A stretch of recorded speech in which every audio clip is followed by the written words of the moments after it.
शंभु गए कुंभज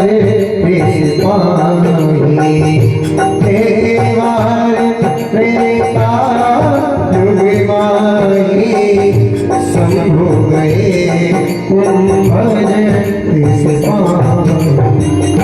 भगवान शंकर एक बार माता के साथ सती के साथ जाकर के कथा सुनने के लिए चलने लगते हैं और कहाँ पहुँचे?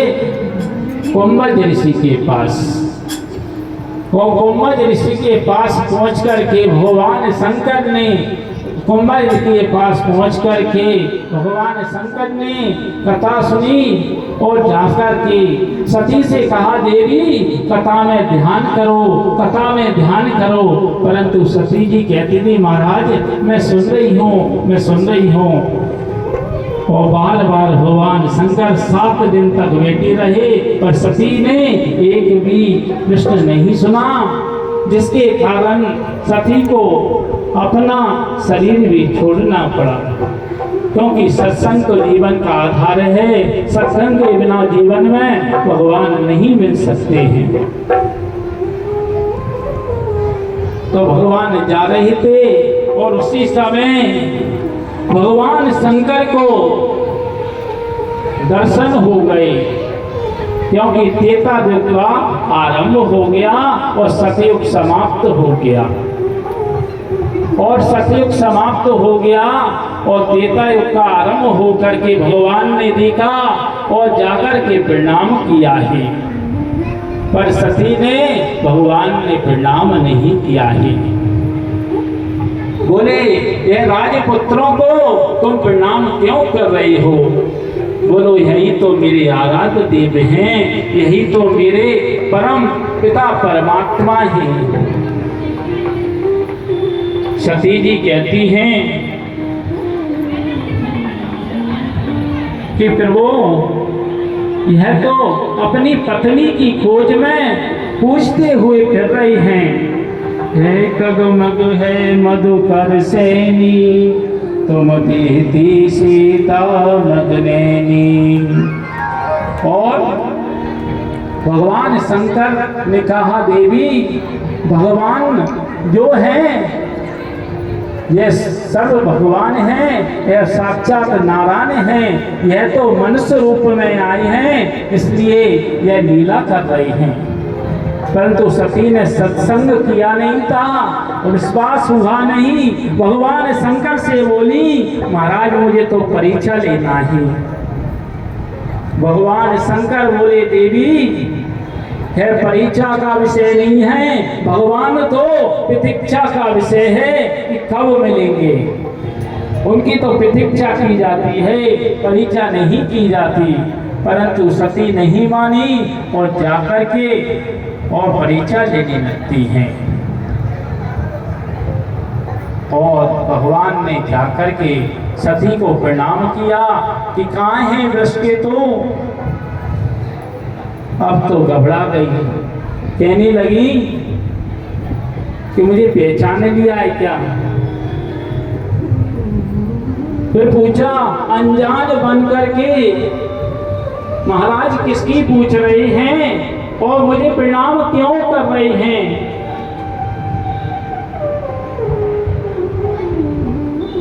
अब तो सती ने सोचा, ये भी लगता है बेचारा अपनी पत्नी से डरता है, इसलिए प्रणाम कर रहा है, क्योंकि सीता जी के रूप में थी ना वो। और जाकर के सब छोड़ करके वहां से अब तो जल्दी जल्दी अपनी चरण पाद का वहां छोड़ करके चली जाती हैं। भगवान शंकर ने पूछा, देवी क्या हुआ? बोले, महाराज मैंने परीक्षा नहीं ली। अब तो भगवान शंकर और पार्वती दोनों आ गए। भगवान ने दिव्य दृष्टि से देखा, इसने मेरी माता रूप धारण कर लिया। आज से मैं सती को अपनी पत्नी नहीं मान सकता, यह मेरी अर्धांगिनी नहीं है। और भगवान शंकर ने उसी समय सती का त्याग कर दिया। अब तो सती ने देखा कि भगवान शंकर ने मेरा त्याग कर दिया। कैलाश पर आए और भगवान तो अपनी सवारी लगा करके बैठ जाते हैं और भगवान शंकर का जाकर के ध्यान करने लगते हैं। भगवान शंकर समाधि में ऐसे गए कि उन्हें 87,000 वर्ष व्यतीत हो गए। मैया रोज पूजा कर देती है, अपार दुख होता है, भगवान शंकर से मुलाकात नहीं हो पाती है। अब तो एक दिन क्या होता है, भगवान शंकर की समाधि जाकर के टूटी और राम राम का स्मरण करने लगे। 87,000 वर्ष बाद भगवान शंकर जैसी समाधि से टूटी तो क्या करने लगे, राम राम का स्मरण करने लगे। तजी समाधि शंभु अविनाशी, राम राम सुमरन कर लागे। राम राम सुमिरन कर लागे। तजी समाधि शंभु अविनाशी। और भगवान शंकर ने जाकर के और समाधि जैसी टूटी, सती माता ने प्रणाम किया, भगवान ने सामने जाकर के स्थान दे दिया और बोले देवी भगवान का जाप करो। और जैसी ऐसा कहा और सामने विमान जा रहे थे।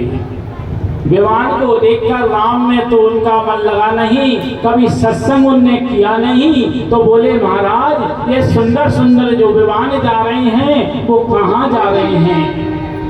देवी आपके पिता ने यज्ञ किया है और मुझे नहीं बुलाया है, क्योंकि मेरे से वो अविदेश रखते हैं और हमारे जाकर के उन्होंने हमारे को निमंत्रण नहीं दिया है, क्योंकि मैंने एक बार उनका भूल के कारण मैं तो समाधि में था, उठकर के सम्मान नहीं किया, इसलिए जाकर के उन्होंने मेरा तिरस्कार कर दिया।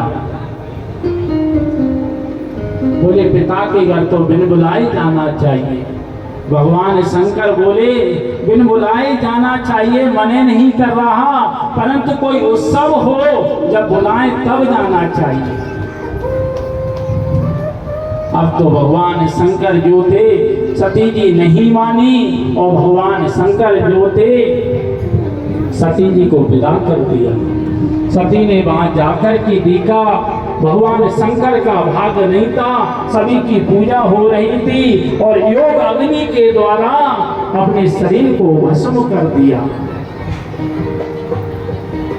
शंकर भगवान को मालूम चला तो जाकर के वीरभद्र को आज्ञा दी। वीरभद्र ने सबको जाकर हितावत दंडित कर दिया और वीरभद्र ने जाकर दंडित करने के बाद भगवान शंकर की कृपा से जब सब लोग आए स्तुति करी भगवान शंकर से, भगवान शंकर ने यज्ञ को पूर्ण किया और दक्ष प्रजापति को बकरे का सर दिया और पूता को जाकर के जो गुरु थे उन्हों को आशीर्वाद दिया। भगवान शंकर की कृपा से सब प्रसन्नचित्त हो गए और माता पार्वती का जन्म हो गया। बोलो पार्वती मैया की जय। और भगवान शंकर की कृपा से एक दिन नारद जी आए। नारद जी ने देखा हस्तरेखा में नारद जी निपुण है। बोले सब बात तो अच्छी है, परंतु इसका जो पति था वो अमंगल वेश वाला मिलेगा। जाकर के नारद जी ने गुरु बन करके कौन पार्वती जी के और भगवान शंकर के विवाह के लिए जाकर के सब देवताओं ने प्रस्ताव रखा, क्योंकि तारक नाम का जो राक्षस है वो भगवान शंकर के पुत्र से ही उसकी मृत्यु होना थी, इसलिए सारे देवता दुखी होकर के फिर रहे थे। और जाकर के भगवान की कृपा से सब